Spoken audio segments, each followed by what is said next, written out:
Maganda rin mga bossing sa naghahanap dyan ng van, automatic transmission. Baka pwede to sa inyo mga bossing. 2011 na Hyundai Starex. Tingnan nyo naman kung gaano kaganda ang loob mga boss. Oh, yan. So pwedeng harapan ng pasahero. Good for 9-seater. Pwede mag movie marathon mga boss habang nagta-travel. Then dalawa yung kanyang sliding door. Magkabilaan, pwedeng buwaba. Same time, Goodyear ang gulong.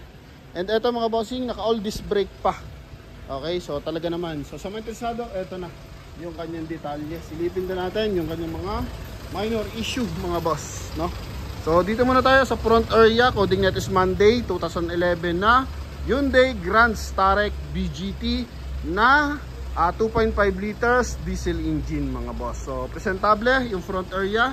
Walang basag yung mga headlight. May chrome accent sa kanyang front grille. Then malinaw din yung kanyang fog light mga boss. R16 yung mags, Goodyear yung gulong, nasa 85% red light pa, may step board. Yan, then dito naman sa side, may pilot window. Yan mga bossing. Then yun nga, sliding door. Ito naman yung kanyang issue mga boss, may mga maliliit na scratch. Yan oh. Okay, meron. Maliliit lang, pero walang bangga mga bossing. Ano po? Yan, headlight, makinis na makinis. Yan, okay, may tiko konti. Then sa pricing, 638, nasa yung tag price nila. 638 yung kanilang tag price, pero binibigay sa atin ng 590. Yan, 590,000, may kasama rin visor. Silipin pa natin kung anong meron dito. So, dito mga bossing, 74,000 ang kanyang mileage. Then, naka 2 din audio system mga boss. Kulay beige ang interior. Mayroon siyang sun visor with mirror. Parehas po yan.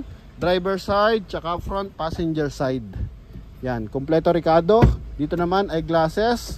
Then dito, mga ilaw mga boss. Okay. Yan mga bossing. Then may reverse parking camera na rin yan. Sobrang lambot na manubiela. Walang kalampag, walang issues transmission, tsaka sa makina. Tinest drive na natin mga bossing, no? Yan, then ito, napakagandang loob mga bossing. Pwede magkaharapan ng pasahero. Pwede rin tong gawing upuan. Same time, pwede rin armrest. Pwede mag-marathon habang nagta-travel mga bossing. Then pagdating sa space ng bagahe, pwedeng isagad dyan hanggang dulo yung upuan sa likod. Then pwede namang tawag dito, i-abante dito mga bossing. Yung iba, ginagawa itong VIP interior, nilalagyan nila ng table mga boss, no? So yan, so mga additional accessories yun. Pag gano'n, kumbaga paano na yun nila, pa-upgrade. Then sa likuran, ito, may reverse parking sensor, naka 4i. Then may reverse parking camera rin. So pakita natin kung paano nauurong yung kanyang upuan. So ito mga bossing, kung gusto nyo maluwag yung gitna, yan mga boss, talagang sobrang luwag nyan. Oh, kung gusto nyo naman sobrang luwag ng likuran, pwede rin mga boss.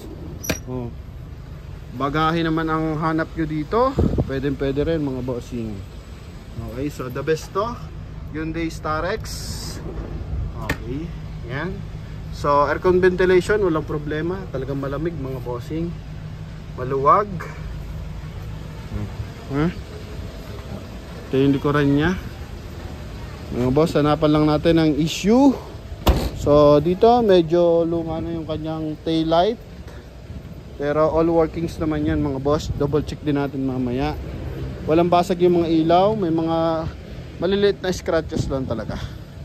Okay, sa gulong 85% red light, all disc brake, 6 stud. Yan. Then dito sa kabilang side mga bossing, ito yung sinasabi natin, pwedeng magkabilaan. Yan, pwedeng magkabilaan yan mga boss. So okay, so ito pwedeng iharap din doon. Then yung kabila naman, rotatable kasi ito mga bossing. Ito, yan, natutulak siya mga boss. Okay, so hindi lang natin mapuwersa, pero naro-rotate siya tulad nito mga bossing. Yan, so may lock kasi ito mga boss. Ito para swing natin yung upuan mga boss, no? Yan, okay. Then kung gusto mo natin atras abante, dito naman yan. Para ito, napo-forward pa natin. Yan mga boss, ang loob. Yan ang maganda dyan, pwede ka mag movie marathon. May mga konting gas-gas pagdating sa pintuan. Okay, normal lang as 2011 model. Yan, front area, may door light, may dish matting, maluwag. Dito sa harapan, pwede rin mag dual passenger. Same time, pwede rin itong gawing armrest. Yan, so parang siyang sa likuran mga boss. Automatic transmission, hassle-free sa pagdadrive mga boss.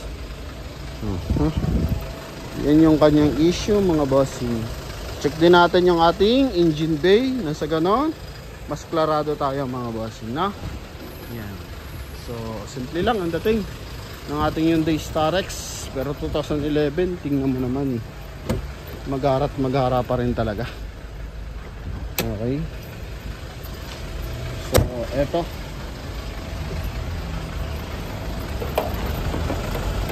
engine bay na ito, 2.5 liters na 16 bulb. Gamit na baterya, Motolite Gold. Okay, so ito mga boss. Walang usok, walang talsek, klaradong klarado po yan mga boss. So, haba ng dipstick na ito. Ayan mga boss ha. Okay, naalangan lang na dating hugutin kasi hindi natin nakatukod. Tukod natin. Para matukod natin ang mas matunda. Okay, so ito mga bossing. And ito, may video pa nga yung ilalim nito eh.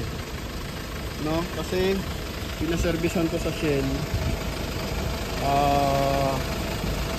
Binidyohan nila yung ilalim mga boss. So walang kaliklik yung mga ilalim nito mga boss. So ito, recommended tong ating Hyundai Starex na to mga bossing. Yan, kulay blue yan mga boss.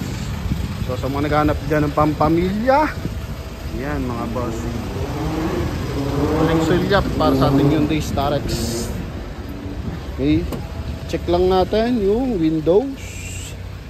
Yan. Ayan, gumagana naman mga bossing. Tsaka kabila. Okay, so goods. Kusina. Ayos, mga ilaw. Then hazard, aircon tayo mga boss. Okay. Then dito nakapag-light. So check natin yung mga ilaw niya mga boss.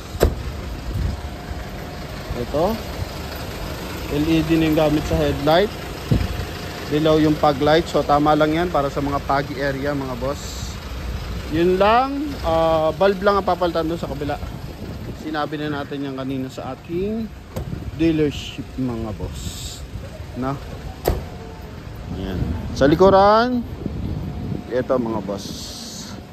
Ito, yun yung connection na itong dalawang to. No? Yan, pero gumagana yung reverse parking sensor tsaka yung kanyang reverse parking camera mga boss. So yun lang, minor issue sa ilaw, paayos natin. Pero itong mga scratches na to, yung maliliit, so as is na yan mga boss. Ano po? So sa mga interesado nating buyer, pwede kayong tumawag sa ating contact number na nasa screen. Connected yan ng Viber and WhatsApp mga boss. So yun lamang mga bossing. Thank you very much. God bless you all. Bye bye.